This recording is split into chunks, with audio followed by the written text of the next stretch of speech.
If you're an empath, every time you are engaging with a narcissist, you are losing. Do not trick yourself into thinking that you can become the dark empath or you can control anything that the narcissist says, does, or thinks. You have empathy. They have a lack of empathy.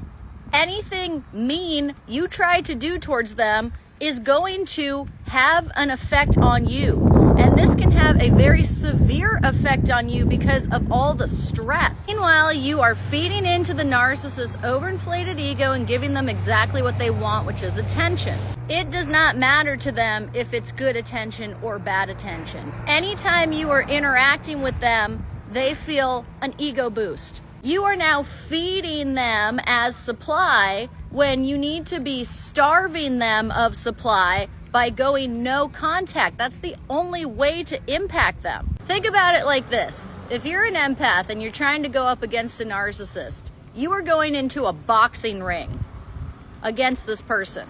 The narcissist has metal armor that the Roman Empire used to use during this fight, and you're naked. So if you're trying to punch through armor and they're punching you and you have no protection, they're gonna win. They're not gonna get as tired as you. They're not gonna get as beat up as you. Because any mean or cruel thing that you do to them is bouncing back and impacting you as an empath.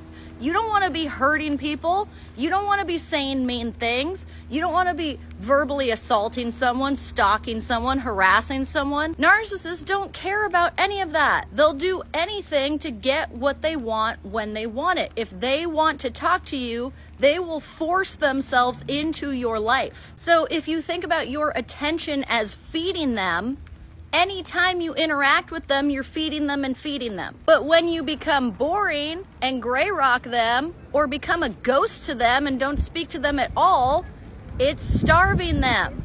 They can't survive without it. You're never going to long-term impact them if you're feeding them and feeding them. You're only going to impact them if you're starving them, because then they have to move on to someone else they can leech onto. They're very parasitic. They're energy vampires. They suck the life out of you. The best outcome you can hope for with them is that they drop off and leave you alone so that you can focus on healing and moving on.